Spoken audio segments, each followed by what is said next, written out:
Bab 70. Naga Sasra dan Sabuk Inten. Audiobook, novel silat. Cerita, Esa Mintarja. Bab 73. Di samping itu, mereka yang telah disilaukan oleh kedudukan serta harta benda pun menjadi mata gelap. Mereka pun melakukan perbuatan yang serupa, yang tidak mereka sengaja telah membantu memperdalam jurang antara keluarga sendiri.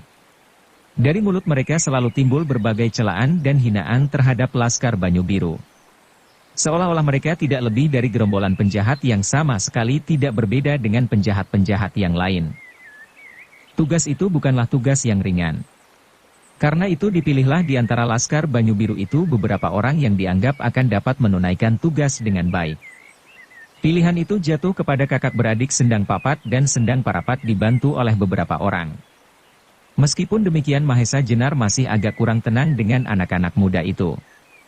Karena itu akhirnya ia minta kepada tetua Tanah Perdikan Banyu Biru, Wanamerta, untuk mengawasi pelaksanaan tugas itu.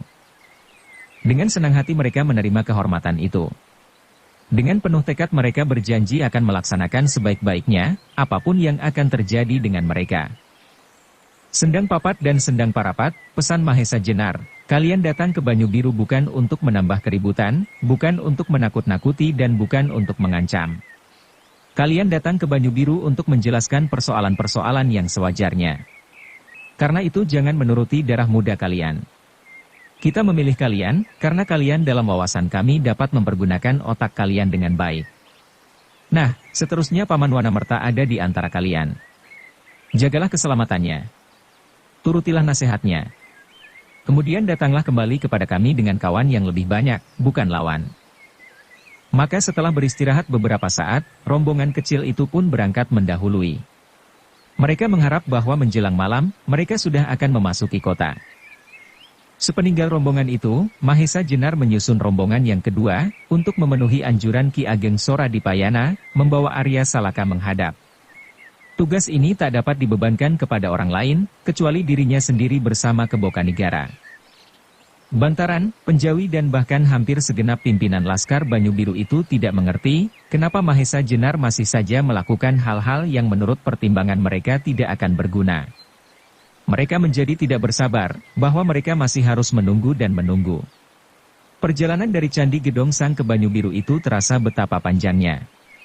Mereka menjadi gelisah karena dengan rombongan-rombongan itu mereka masih harus bersabar.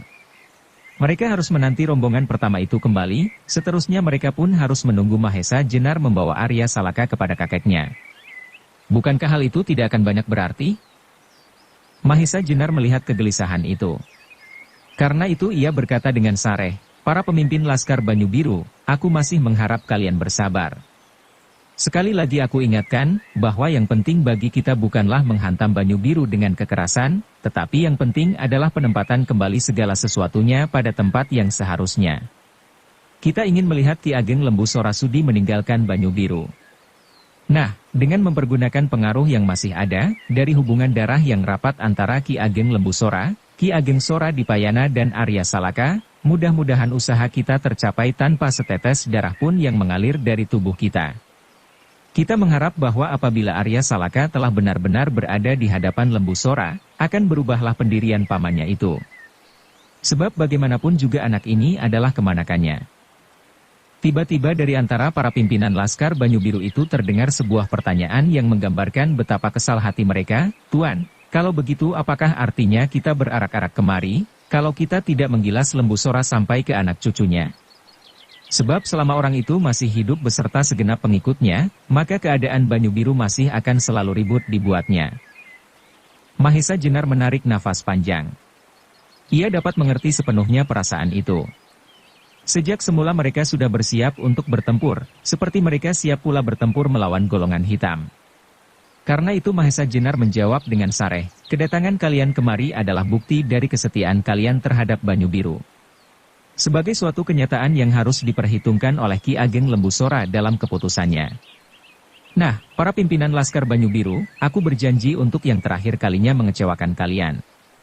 Kalau usahaku kali ini gagal, maka akulah yang akan memerintahkan kalian untuk menggempur Banyu Biru, dan akulah yang akan berdiri di barisan yang paling depan bersama-sama dengan Arya Salaka. Sebab Arya Salakalah yang berwenang atas tanah perdikan Banyu Biru, mengemban kewajiban memegang pimpinan. Kecuali ia adalah putra Ki Ageng Gajah Sora, suatu kenyataan yang tak dapat disangkal, bahwa Arya Salakalah yang menerima tombak Kiai Bancak sebagai lambang pemerintahan Banyu Biru. Meskipun keterangan Mahesa Jenar itu belum memuaskan mereka, namun para pimpinan Laskar Banyu Biru itu mencoba untuk mengertinya. Tetapi mereka sadar bahwa untuk beberapa saat mereka akan melampaui masa-masa yang menjemukan. Menunggu dan menunggu. Sedangkan menunggu bagi seorang prajurit yang sudah bersiap untuk bertempur, adalah pekerjaan yang paling tidak menyenangkan. Namun mereka adalah laskar yang mempunyai ikatan yang kuat, sehingga setiap perintah akan dilaksanakan dengan baik. Demikian juga perintah untuk menunggu itu pun akan mereka laksanakan pula. Ketika mereka sudah cukup beristirahat, kembali Laskar Banyu Biru itu melanjutkan perjalanannya. Mereka mengharap untuk sampai ke perbatasan perjalanannya. Mereka mengharap untuk sampai perbatasan menjelang senja. Di sanalah mereka akan berkemah, dan menghabiskan waktu-waktu mereka dengan sebal dan gelisah. Di langit, matahari yang menyala-nyala berputar demikian cepatnya. Maka ketika sorotnya yang kemerahan di langit sebelah barat tenggelam di balik bukit-bukit, Laskar Banyu Biru itu telah sampai ke tujuannya. Mereka segera menempatkan diri sebaik-baiknya. Meskipun mereka tidak dalam gelar perang, namun mereka harus selalu bersiaga, kalau-kalau Laskar Lembu Sora mendahului menyerang mereka. Sebagian dari para laskar itu pun segera beristirahat, sebab besok mereka harus membangun perkemahan untuk beberapa hari lamanya. Dalam pada itu Wanamerta, Sendang Papat dan Sendang Parapat telah pula memasuki kota Banyu Biru. Untuk menjaga keamanan diri, mereka sengaja memilih jalan-jalan yang sepi. Satu-dua mereka bertemu juga dengan penduduk yang memandang mereka dengan curiga. Namun karena malam telah gelap, tak seorang pun yang dapat mengenalinya. Karena itu, Wanamerta bersama kawan-kawannya dapat mencapai pusat kota dengan selamat. Di sepanjang jalan mereka sempat membicarakan apakah yang sebaiknya mereka lakukan. Mereka pasti tidak akan mempunyai waktu yang cukup untuk menemui orang seorang, memasuki rumah yang satu ke rumah yang lain. Karena itu mereka mencoba untuk bertemu dengan penduduk Banyu Biru dalam jumlah yang besar sekaligus. Dari bantaran mereka pernah mendengar bahwa orang-orang Banyu Biru sekarang mempunyai kebiasaan yang menyedihkan. Menyabung ayam, judi dan tayub di lapangan di ujung kota. Maka ketika Wanamerta teringat pada cerita bantaran itu, ia berkata, "Sendang berdua, bukankah sebaiknya kita pergi ke tanah lapang itu?" Kakak beradik itu ragu sejenak. Jawab Sendang Papat, "Paman, tidakkah perbuatan itu terlalu berbahaya?" Wanamerta tersenyum. Jawabnya, "Aku kira tidak, Sendang Papat. Aku kira lebih mudah berbicara dengan orang banyak daripada berbicara dengan mereka satu demi satu, apabila kita dapat menempatkan diri kita. Tetapi kalau kita gagal, bahayanya menjadi lebih besar. Nah, biarlah kita mencoba mengail ikan yang besar sekaligus, meskipun umpannya pun harus besar." "Baiklah Paman," jawab Sendang Papat. Meskipun dengan demikian mereka harus bersiap menghadapi bahaya. 3 orang yang pergi bersama mereka, berjalan agak jauh di belakang. Ketika Wanamerta sudah mengambil keputusan, maka segera Sendang Parapat menemui mereka, dan memberi mereka pesan-pesan untuk dilaksanakan sebaik-baiknya. Demikianlah. Maka ketika mereka mendengar suara gamelan tidak demikian jauh di hadapan mereka mulai dibunyikan, berkatalah Wanamerta, "Nah, itulah, mereka segera akan mulai dengan acara gila-gilaan itu." Sendang Papat dan Sendang Parapat tidak menjawab. Mereka hanya mengangguk-anggukan kepala. "Marilah kita mulai dengan permainan kita," sambung Wanamerta, "kita ambil jalan yang berbeda-beda, supaya kedatangan kita tidak menarik perhatian." Maka Wanamerta pun kemudian berjalan sendiri, Sendang Papat dan Sendang Parapat beserta ketiga orang yang lain pun kemudian berpisah-pisah untuk seterusnya pergi ke tanah lapang yang memancarkan kemaksiatan yang memuakkan itu.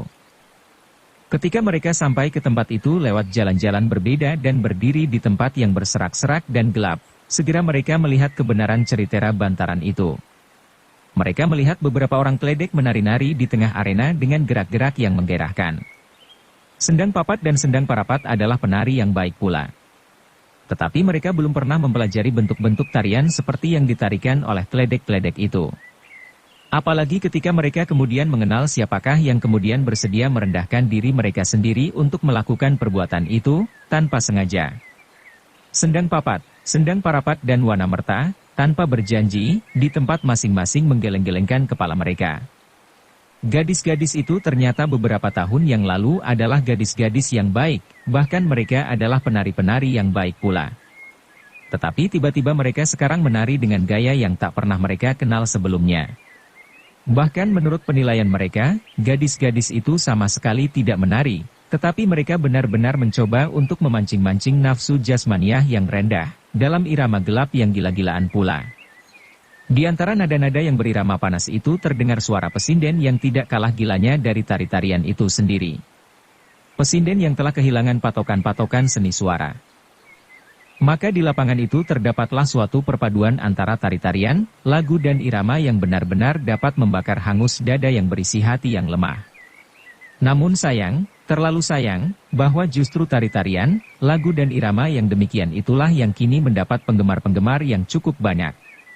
Sendang Papat, Sendang Parapat dan Wanamerta melihat betapa pemuda-pemuda sebaya dengan kakak beradik Sendang itu, bahkan di antaranya masih sangat muda. Mereka telah benar-benar tenggelam dalam lagu-lagu yang sama sekali telah kehilangan bentuknya sebagai lagu, tari-tarian yang hanya memantulkan gairah tanpa keindahan dan watak. Apalagi harus dipanaskan dengan suasana yang benar-benar telah berubah seperti panasnya api neraka, telah menelan seluruh tanah lapang itu ke dalam suasana yang mengerikan. Ketika Wanamerta dengan beberapa orangnya masih saja berdiri di dalam bayang-bayang yang gelap, mereka dalam waktu yang tidak terlalu lama telah menyaksikan 2 kali perkelahian di antara para penonton. Perkelahian orang-orang yang mabuk tuak, dibelai oleh suara tertawa beberapa orang perempuan dengan gembira sekali menyaksikan perkelahian itu. Namun di samping itu, Wanamerta dan kawan-kawannya masih juga melihat beberapa orang laki-laki yang hanya berjongkok-jongkok saja menonton suasana itu dari kejauhan. Dari wajah-wajah mereka, Wanamerta menangkap beberapa kesan yang berbeda-beda. Ada di antara mereka yang kecewa karena kehabisan uang. Ada yang kecewa karena mereka menyaksikan tingkah laku yang seolah-olah kehilangan kesadaran. Ada yang kecewa karena sejak akhir-akhir ini mereka tidak dapat menyaksikan lagi bentuk-bentuk kesenian seperti yang pernah mereka nikmati dahulu. Wanamerta tidak menunggu suasana menjadi bertambah ribut dan gila. Ia ingin menjumpai sesuatu pada orang-orang Banyu Biru itu. Karena itu, ia tidak berlindung di bawah bayang-bayang yang gelap lagi. Dengan sengaja ia berjalan maju di antara orang-orang yang berserak-serak di tanah lapang itu. Di dalam hatinya bergolaklah berbagai macam perasaan sehingga terasa jantungnya berdebar-debar. Tiba-tiba Wanamerta merasa seperti seorang bekel bayangkari pada masa pemerintahan Baginda Jayanegara yang bernama Gajah Mada. Setelah ia berhasil menyingkirkan Baginda Jayanegara dari pemberontakan yang dipimpin oleh Kuti, kemudian ia kembali ke Majapahit mengabarkan kepada rakyatnya bahwa Baginda telah wafat. Ketika ia mengetahui bahwa rakyat Majapahit dan para pembesar berduka cita atas berita itu, tahulah ia bahwa rakyat masih cinta kepada Baginda Jayanegara. Demikianlah kali ini, ia harus berhadapan dengan rakyat Banyu Biru, membawa kabar tentang laskar mereka. Mula-mula tak seorang pun memperhatikan kehadirannya. Tetapi beberapa saat kemudian seorang demi seorang memandangnya dengan penuh perhatian. Mula-mula mereka ragu, apakah benar yang berdiri di antara mereka dengan sikap acuh tak acuh itu Kiai Wanamerta. Ki Wanamerta pura-pura sama sekali tak merasakan perhatian orang kepadanya. Dengan berdiam diri, ia semakin maju, melihat pertunjukan di arena. Pertunjukan yang telah menjadi semakin gila dan panas. Dalam pada itu terdengarlah bisik-bisik di antara para penonton. Seorang perlahan-lahan berkata kepada kawan yang berdiri di sebelahnya, "Hi Kakang, bukankah itu Kiai Wanamerta?" Dengan mengedipkan matanya, kawannya itu menjawab, "Kalau aku tidak salah lihat, beliaulah Kiai Wanamerta." Mereka jadi berdiam diri. Tetapi karena keinginan mereka untuk mendapatkan kebenaran atas sangkaan itu, mereka berjalan perlahan-lahan mengikutinya. Ternyata bukan hanya kedua orang itu sajalah yang ingin melihat, apakah orang itu benar-benar Kiai Wanamerta. Dengan demikian para penonton di tanah lapang itu pun berdesakan maju. Kali ini bukan karena teledeknya yang semakin membuat tingkah yang aneh-aneh, tetapi karena mereka ingin memandang wajah orang yang mereka sangka Kiai Wanamerta itu dengan lebih seksama lagi. Diam-diam Kiai Wanamerta merasa bahwa sedikit demi sedikit ia telah dapat menarik perhatian. Tinggal kemudian apakah ia dapat melakukannya dengan baik. Sekali dua kali ia menarik nafas untuk mengatur perasaannya dan menenangkan debar jantungnya. Ketika ia telah merasa yakin bahwa hatinya tidak akan bergetar lagi, maka perlahan-lahan ia berjalan ke samping pertunjukan itu, untuk kemudian menjauhinya. Orang-orang yang mengikutinya, masih saja berjalan beriring-iring di belakangnya. Bahkan semakin lama semakin banyak. Orang-orang yang semula tenggelam dalam lagu dan tarian yang sudah semakin bubrah itu, kemudian satu demi satu meninggalkan gelanggang. Sebab dalam pandangan mereka, kehadiran Kiai Wanamerta adalah sesuatu yang aneh dalam suasana yang demikian itu. Para teledek merasakan suatu keadaan yang berbeda dengan hari-hari yang telah mereka lewati. Mereka kali ini merasa seolah-olah tidak mendapat perhatian dari para pengunjungnya. Malahan satu demi satu mereka meninggalkan arena. Karena itu, para teledek itu berusaha habis-habisan untuk mengikat penggemarnya. Mula-mula mereka memperpanas suasana dengan gerak-gerak yang semakin gairah. Tetapi ketika para penonton masih saja satu demi satu melangkah pergi, teledek-teledek itu benar-benar kehilangan akal.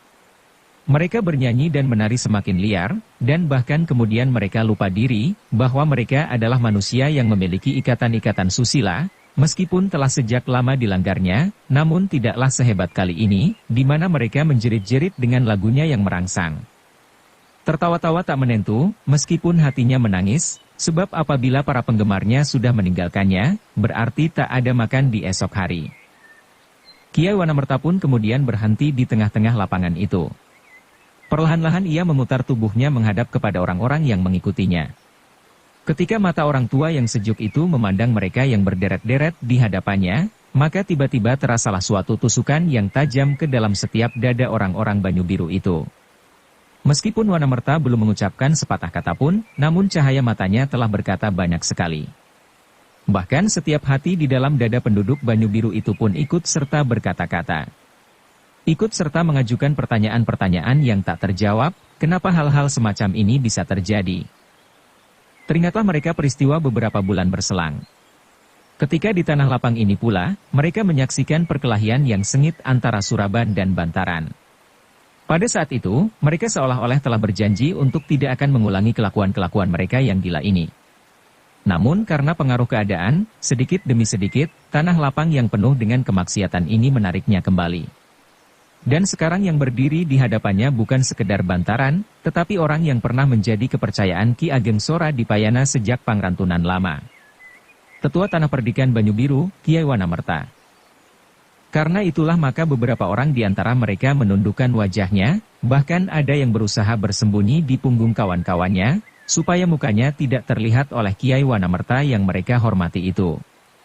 Tetapi di samping perasaan yang demikian, di samping perasaan sesal dan malu, ada pula yang merasa betapa akibat yang akan ditimbulkan oleh kehadiran Wanamerta itu. Seperti pada saat Bantaran mengacau di tanah lapang itu, maka Wanamerta pun akan melakukan hal yang sama. Karena itu wajah orang-orang yang berpendirian demikian segera menjadi gelap dan tegang. Mereka memandang Wanamerta dengan perasaan benci. Meskipun tanggapan mereka atas kehadiran Wanamerta itu berbeda-beda, namun tak seorang pun yang mengucapkan kata-kata. Sementara itu para niaga dan penarinya pun akhirnya mengetahui pula, apa sebabnya para penontonnya meninggalkan arena.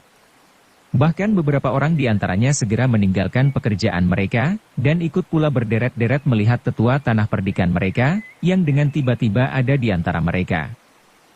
Karena itu, maka untuk beberapa lama tanah lapang itu tenggelam dalam kesepian. Suara riuh gamelan dengan irama yang gila, suara perempuan tertawa, seperti iblis betina, segera lenyap dalam keheningan yang tegang. Sesaat kemudian terdengarlah suara Wanamerta perlahan-lahan, namun merata ke segenap telinga, kenapa kalian berhenti bersukaria?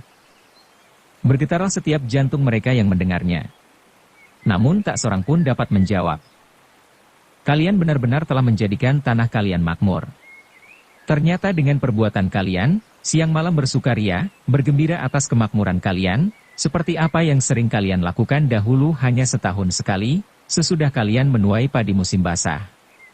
Itu saja kalian lakukan dalam batas-batas yang jauh lebih sempit daripada batas-batas yang kalian buat sekarang ini.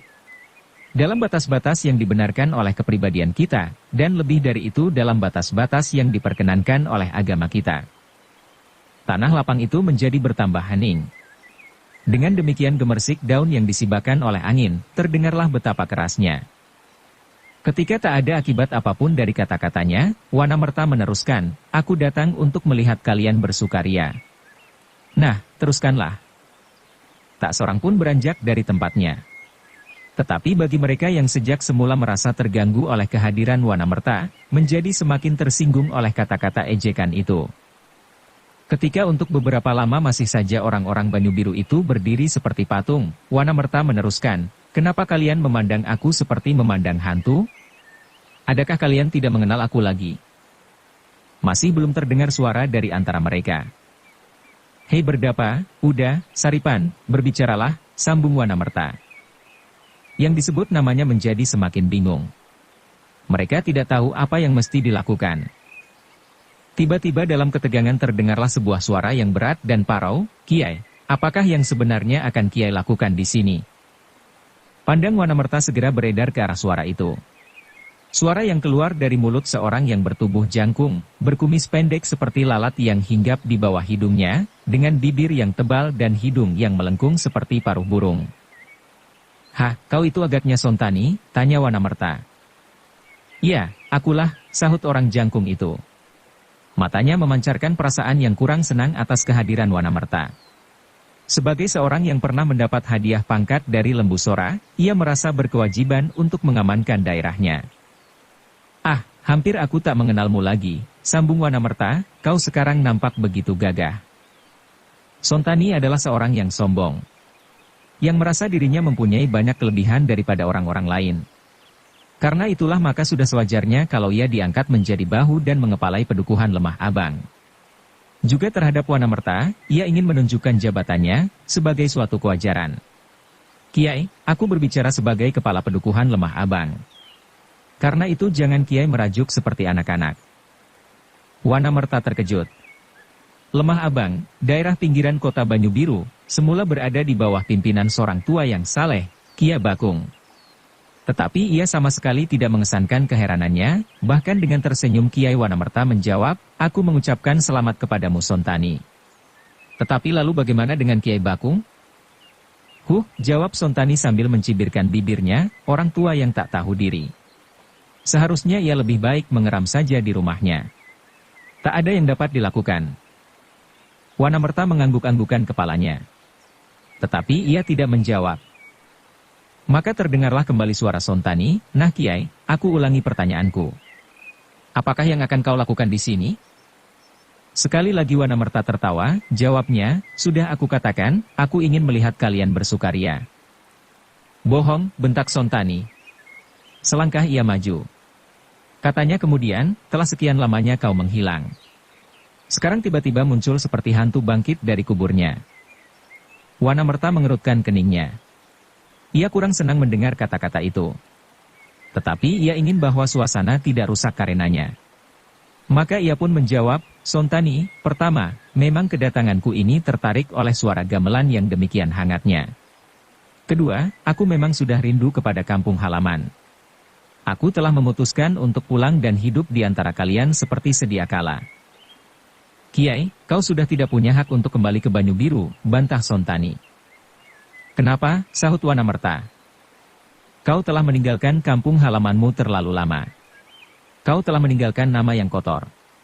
Bahkan sepantasnya kau sekarang ditangkap dan diserahkan kepada Ki Ageng Lembu Sora, ancam Sontani. Oh, jawab Wanamerta sambil mengangguk-anggukan kepalanya. Ketahuilah Sontani, dan ketahuilah anak-anakku rakyat Banyu Biru. Bukan saja aku yang berhasrat untuk kembali pulang kampung halaman, tetapi juga orang-orang lain seperti Bantaran, Penjawi, Sendang Papat dan Sendang Parapat, Wiraga dan yang lain-lain. Bahkan, dengarlah sebaik-baiknya, Cucunda Arya Salaka pun akan kembali ke Banyu Biru. Oleh karena itu, tiba-tiba terdengarlah gumam yang merata di seluruh tanah lapang itu seperti beribu-ribu lebah sedang terbang berputaran. Mereka menjadi terkejut untuk sesaat, namun yang kemudian menjadikan mereka bertanya-tanya, kepada diri sendiri, kepada orang-orang yang berdiri di sekitarnya, apakah berita itu benar? Gumam itu terhenti ketika Wanamerta melanjutkan kata-katanya, nah, apakah salahnya kalau kami pulang ke tanah kelahiran, setelah beberapa lama kami merantau menambah pengalaman? Sebagian besar dari mereka yang berdiri di tanah lapang itu, tiba-tiba dengan penuh kegembiraan mengharap kebenaran dari berita itu. Maka kembali terdengar mereka bergumam, mudah-mudahan berita itu benar. Tetapi tiba-tiba di sela-sela gumam yang bergetar di lapangan itu, terdengarlah suara Sontani lantang, bohong. Kembali suara yang merata itu mendadak berhenti. Disusul dengan suara Sontani melanjutkan, apakah keuntungan kita dengan kedatangan anak itu? Bukankah ia putra Ki Ageng Gajah Sora? Jawab Wanamerta. Tidak peduli anak siapa dia. Anak setan, hantu, tetekan. Anak itu melarikan diri pada saat Banyu Biru mengalami bencana. Pada saat golongan hitam menyerang daerah ini. Untunglah bahwa pada saat itu seluruh rakyat Banyu Biru bangkit melawannya bersama-sama dengan rakyat Pamingit. Kalau tidak, musnahlah tanah perdikan ini. Sekarang anak itu akan kembali dan masih menyebut-nyebut sebagai putra Ki Ageng Gajah Sora. Wanamerta mengerutkan keningnya. Ketika ia akan menjawab, Sontani sudah berteriak pula, ia masih merasa berhak pula atas kedudukan ayahnya. Omong kosong. Aku yakin bahwa kedatangannya hanya akan menambah bencana saja. Setiap masa peralihan sama sekali tidak akan menguntungkan. Kiai, katakan kepada anak itu, supaya ia mengurungkan niatnya sebelum ia menyesal. Kata-kata Sontani itu agaknya mempengaruhi beberapa orang, lebih-lebih yang sejak semula memandang kehadiran Wanamerta itu sebagai bencana. Maka terdengarlah seseorang berteriak, jangan tambah kesulitan kami dan hal-hal yang tetek bengek. Biarlah kami hidup seperti apa yang kami alami sekarang ini. Mendengar teriakan-teriakan itu, Wanamerta tidak jadi menjawab kata-kata Sontani, bahkan ia berdiam diri untuk memberi kesempatan kepada mereka berteriak-teriak sepuas-puasnya. Sebab apabila keinginan mereka berteriak itu terhalang, maka semakin bernafsulah mereka. Sehingga suaranya sendiri tidak akan dapat didengar orang. Agaknya kesempatan itu pun dipergunakan sebaik-baiknya oleh orang-orang yang tidak menghendaki kehadirannya. Maka terdengarlah bersahutan, hi, Wanamerta. Jangan bikin ribut di tanah yang kau anggap tanah kelahiranmu ini. Disusul oleh yang lain, kami tidak perlukan anak itu. Juga tidak kami perlukan kau, Wanamerta. Orang-orang yang semula mengharap kebenaran berita tentang kehadiran Arya Salaka, lambat laun menjadi ragu pula. Apakah untungnya? Pergeseran-pergeseran kekuasaan hanya akan menambah keributan. Satu demi satu mereka pun terpengaruh oleh teriakan-teriakan yang semakin ribut. Bahkan akhirnya seorang berteriak, pergilah kau Wanamerta, keledai tua yang tak tahu diri. Pergi. Pergi. Disaut oleh suara gemuruh, pergi. Pergi. Biarlah kami menikmati malam-malam yang indah ini tanpa gangguan. Hi, Nyi Gadung Sari, menarilah, biar Kiai Wanamerta tergila-gila kepadamu. Terdengarlah kemudian suara tertawa seperti meledak di tengah-tengah tanah lapang itu. Sendang papat dan sendang parapat yang berdiri di bawah bayang-bayang yang gelap, hampir-hampir tak dapat menguasai diri mereka. Peluh dingin mengalir di segenap bagian tubuhnya. Tangan mereka sudah bergetar di hulu keris mereka. Namun ketika mereka masih melihat Kiai Wanamerta berdiri dengan tenangnya, mereka pun menahan diri mereka sekuat-kuatnya. Memang pada saat itu Wanamerta masih berdiri tegak di tempatnya tanpa bergerak. Ia memandang setiap wajah orang-orang Banyu Biru yang seakan-akan telah kehilangan akal itu. Dibiarkannya mereka berteriak-teriak seperti orang kemasukan setan. Teriakan-teriakan itu pun semakin lama menjadi semakin keras dan ribut. Tetapi mereka tak berbuat lain daripada berteriak-teriak. Ketika mereka masih melihat Wanamerta berdiri saja seperti patung, mereka menjadi heran. Dengan demikian teriakan-teriakan itu pun menjadi semakin berkurang. Apalagi ketika mereka melihat ketenangan yang membayang di wajah orang tua itu, seolah-olah teriakan-teriakan mereka itu seperti suara angin yang berdesir, menyegarkan tubuhnya. Wanamerta mengamati keadaan secermat-cermatnya. Ia berusaha untuk memperhitungkan waktu sebaik-baiknya. Ketika suara teriakan-teriakan itu sudah susut, berkatalah ia dengan lantangnya, Nyi Gadung Sari, kenapa kau belum juga menari? Marilah kita menari bersama-sama. Bukankah Wanamerta juga seorang penari yang baik? Lebih baik dari kalian yang berada di tanah lapang ini? Suara Wanamerta itu benar-benar mengejutkan. Apalagi Nyi Gadung Sari sendiri. Tetapi yang lebih terkejut adalah mereka yang mengharapkan Wanamerta menjadi marah. Dengan demikian mereka punya alasan untuk mengusirnya. Tetapi ternyata orang tua itu sama sekali tidak marah. Saudara-saudaraku serta anak-anakku, bukankah aku sudah berkata bahwa aku akan kembali ke kampung halaman? Bukankah dengan demikian aku harus menyesuaikan diri dengan cara hidup kalian? Teriakan-teriakan dari orang-orang yang berdiri di tanah lapang itu telah benar-benar berhenti. Ada di antaranya yang sudah puas, ada yang karena suaranya telah menjadi serak parau. Tetapi ada juga yang karena terkejut mendengar kata-kata Wanamerta yang sama sekali tak mereka duga sebelumnya. Bukankah kalian menghendaki agar aku tidak mengganggu kalian? Tanya Wanamerta. Sementara suasana menjadi hening. Namun sesaat kemudian terdengar beberapa orang menjawab, iya benar, jangan ganggu kami. Aku berjanji untuk tidak mengganggu kalian. Wanamerta meneruskan, bahkan aku ingin menyesuaikan diri dengan kalian. Bukankah apa yang kalian lakukan itu sangat menarik? Menari-nari menyanyi dan bergembira sepanjang hari. Bukankah dengan demikian kalian akan awet muda? Wanamerta diam sesaat. Maka kembali tanah lapang itu ditelan kesepian. Yang terdengar hanyalah tarikan nafas yang saling memburu. Ketika tak seorang pun yang memotong kata-kata itu, Wanamerta meneruskan, inilah kelebihan kalian dari masa-masa lampau. Dari zaman nenek moyang kita. Apa yang kalian lakukan sekarang belum pernah terjadi di tanah perdikan ini sejak masa tanah ini masih bernama Pangantunan. Kita sekarang tidak perlu bekerja keras, tidak perlu membanting tulang untuk tanah kita yang sudah melimpah ruah ini. Sawah ladang, parit-parit dan jalan-jalan. Begitu, tanah lapang itu menjadi semakin sunyi. Namun dada orang-orang Banyu Biru menjadi semakin riuh. Benarkah mereka sekarang tidak perlu lagi bekerja keras? Benarkah sawah ladang mereka telah melimpah ruah? Pertanyaan-pertanyaan itu bergelora di setiap dada. Dan perlahan-lahan mereka menggelengkan kepala mereka. Nah, sambung Wanamerta, sekarang kita tidak usah bersusah payah, berpikir tentang tetek bengek. Kita sekarang tidak usah bersusah payah berpikir tentang kesejahteraan kampung halaman lahir maupun batin. Begitu? Tak satu suara pun yang terdengar, sehingga Wanamerta berkata terus, jadi bagaimana? Atau kita memang menghendaki hal-hal seperti ini berlangsung terus? Kita biarkan masjid-masjid, banjar-banjar desa dan balai-balai kita menjadi sarang labah-labah dan runtuh sedikit demi sedikit seperti keruntuhan akal kita. Bagus-bagus. Demikian agaknya yang kalian kehendaki. Mari anak-anakku. Marilah kita berpikir tentang diri kita sendiri. Tidak perlu tentang tanah pusaka kita yang tercinta. Karena itulah maka aku sependapat dengan kalian. Menyabung ayam di siang hari, judi, tuak dan tayub di malam hari seperti sekarang ini. Wanamerta berhenti untuk menelan ludahnya. Wajahnya telah basah oleh peluh yang mengalir dari keningnya.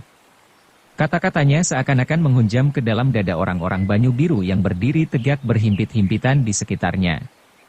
Ketika tak seorang pun menjawab, ia meneruskan lagi, dan sekarang semua itu ada pada kita. Menyabung ayam, judi, perempuan, dan apa lagi. Kata-kata itu tajamnya seperti sembilu. Mereka yang semula terseret oleh arus kebencian kepada orang tua itu, sekali lagi menundukkan wajah mereka. Mereka menjadi sangat malu kepada diri sendiri. Seterusnya Wanamerta berkata, nah, sekarang kalian boleh memilih. Tenggelam dalam lumpur kemaksiatan atau tegak kembali lewat jalan kebenaran. Atau kita menunggu masanya kita menjadi hancur dengan sendirinya, kemudian orang-orang dari kalangan hitam akan menari-nari di atas bangkai kita bersama.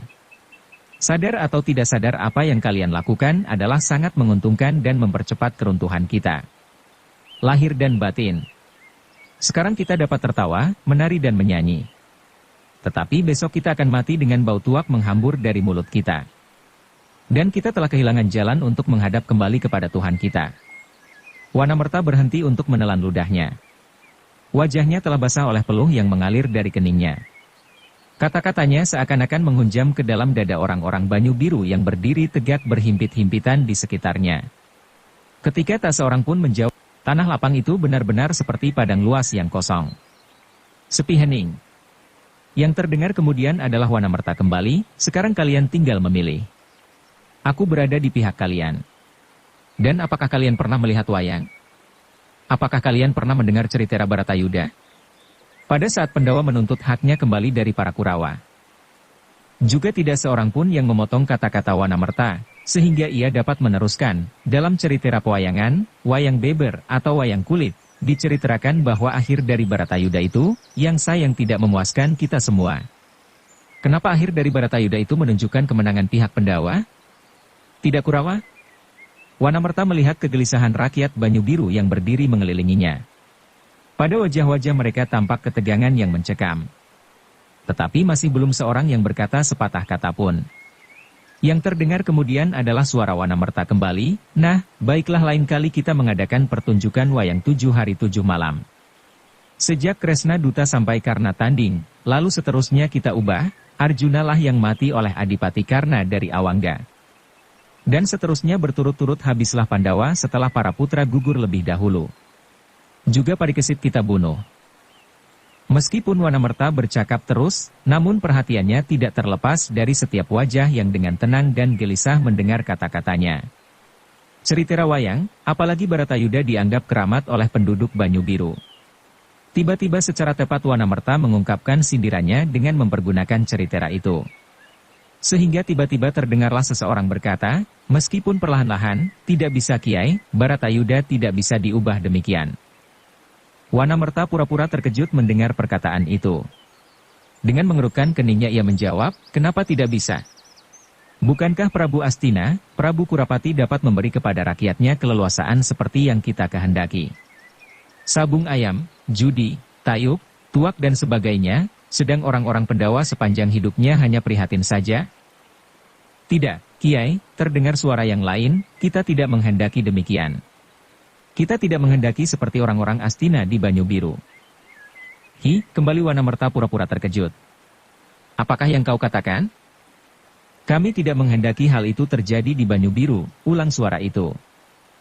"Yang mana tidak kau kehendaki? Bukankah Raja Astina Ratu Gumbinatara, raja yang kaya? Bukankah Adinda Baginda yang berjumlah 99 orang itu semuanya pandai berjudi, tayub dan tuak? Bukankah di Astina ada seorang pendeta yang putus saliring ilmu, agal alus, yang kasat mata, yang tidak kasat mata? Yang bernama Dorna?" "Tidak, tidak," terdengar beberapa orang memotong kata-kata Wanamerta, "kami tidak menghendaki itu." "Itu yang mana?" Wanamerta memancing ketegasan mereka. "Judi." "Kami tidak mau judi," jawab yang lain. "Oh, hanya itu saja," desak Wanamerta. "Tidak. Tidak hanya itu. Kami tidak mau tuak," jawab beberapa suara berbareng. "Judi dan tuak itu saja?" Wanamerta merasa bahwa ia hampir mencapai maksudnya. Dan ada yang didengarnya kemudian sangat menyenangkannya. Orang-orang Banyu Biru itu kemudian berteriak, "Tidak. Kami tidak mau judi, tuak, tayub dan sabung ayam. Kami bukan orang-orang Astina. Kami adalah orang-orang Banyu Biru." "Tunggu dulu," potong Wanamerta, "bukankah putra-putra Astina berada dalam asuhan Maha Pendeta Dorna yang bijaksana, yang dapat memberikan kepada mereka kenikmatan jasmaniah, rohaniah dalam kekuasaan mereka atas Astina? Kami tidak mau pendeta itu. Kami tidak mau orang semacam Dorna."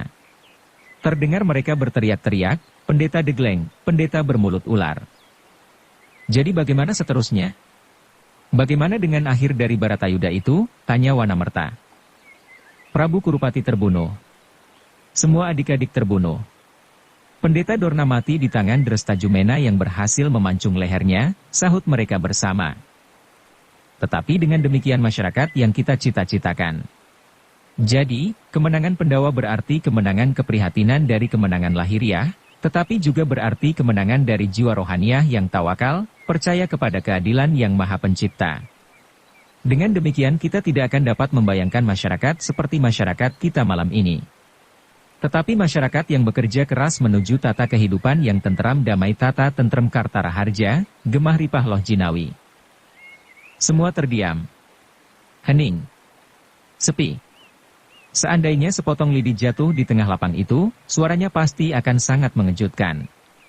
Angin malam yang lembut mengusap wajah-wajah yang terbanting-banting. Dalam keheningan itu tiba-tiba terdengar suara Wanamerta gemuruh seperti guruh yang membelah langit-langit lapis. "Hei rakyat Banyu Biru, katakan kepadaku sekarang, adakah kalian masih tetap pada pendirian kalian? Supaya aku membiarkan kalian hanyut dalam arus kesenangan lahiriah, yang berpangkal melulu pada nafsu yang tak terkendali seperti sekarang ini." Tak ada suara yang terdengar. Karena itu Wanamerta meneruskan, "Jawablah pertanyaanku. Adakah kalian masih akan meneruskan cara hidup kalian sekarang ini? judi, tuak, tayub dan berkelahi sesama kita karena kita sudah mabuk. Mula-mula yang terdengar hanyalah suara-suara bergumam. Namun kemudian terdengarlah suara mereka sahur manuk, tidak, tidak, tidak. Wanamerta kemudian meneruskan, nah, dengarlah baik-baik. Aku ingin bertanya sekali lagi, apakah cara hirup kita ini akan kita akhiri? Ya, Kiai, ya, kita akhiri sampai di sini, sahut mereka berebut keras. Bagus. Itulah yang aku harapkan. Rakyat Banyu Biru yang sejati. Kalian harus melupakan racun yang dengan perlahan-lahan membunuh kalian, membunuh semangat kalian, sehingga kalian lupa pada masyarakat yang kalian cita-citakan, lupa kepada kampung halaman, lupa kepada pribadi kalian. Nah, dengarlah baik-baik. Arya Salaka itu akan datang. Benar-benar akan datang. Tiba-tiba meledaklah suara mereka gemuruh. Kita sambut anak muda itu di antara kita. Kita sudah sampai pada cerita lahirnya Parikesit. Dan Parikesit itu akan datang membebaskan kita. Teriakan-teriakan yang gemuruh itu mengumandang sampai beberapa saat. Tiba-tiba di antara suara gemuruh itu terdengar sebuah teriakan, belum. Kita belum sampai ke sana. Kita masih harus menyelesaikan Baratayuda dahulu. Marilah kita tuntut hak kita, hak atas tanah dan kampung halaman sendiri, teriak yang lain. Dalam keriuhan itu terdengarlah suara Sontani menggelegak menggetarkan tanah lapang itu, omong kosong. Omong kosong semuanya. Apakah yang akan kalian tuntut? Tak seorang pun merasa kehilangan hak atas tanah ini sekarang. Tiba-tiba suara riuh itu mereda. Karena itu Sontani meneruskan, apakah yang hilang dari milik kalian? Tanah, sawah, halaman dan rumah kalian. Bukankah barang-barang itu masih tetap di tanganmu? Dan bukankah tak ada seorang pun yang merampasnya? Suara riuh itu kini menjadi diam. Memang mereka yang berdiri di tanah lapang itu masih memiliki tanah mereka, sawah mereka dan rumah mereka.